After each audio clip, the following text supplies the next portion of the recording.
ever thought about getting rid of your Instagram profile for a while but don't want to delete it permanently? Well, I'm going to show you how to do it.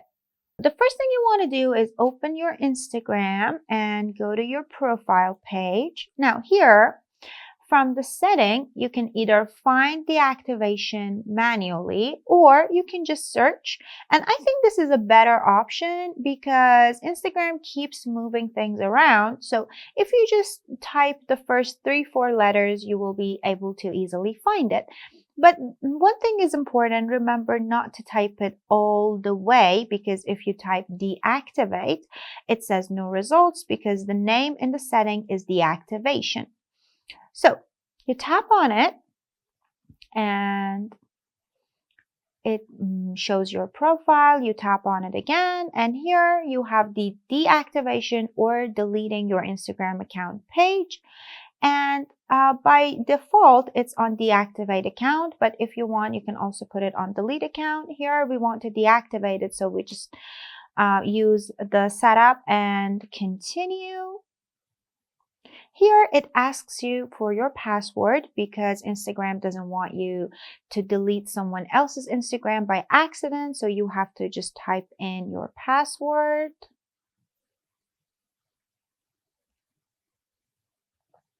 And then it asks you for a reason why you are deactivating your account. It doesn't really matter. It's for their own statics and everything. So you just choose one of these and then tap continue.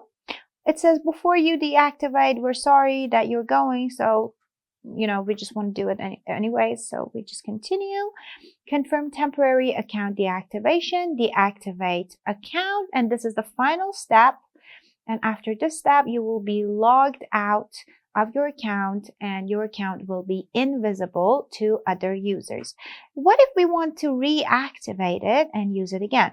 All we have to do is add Instagram account, log into existing one, and all you need to do is type in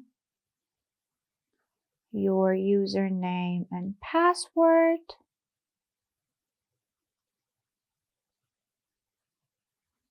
And just like that, you will reactivate your account. Now that you have successfully deactivated your Instagram account, don't forget to hit the subscribe button.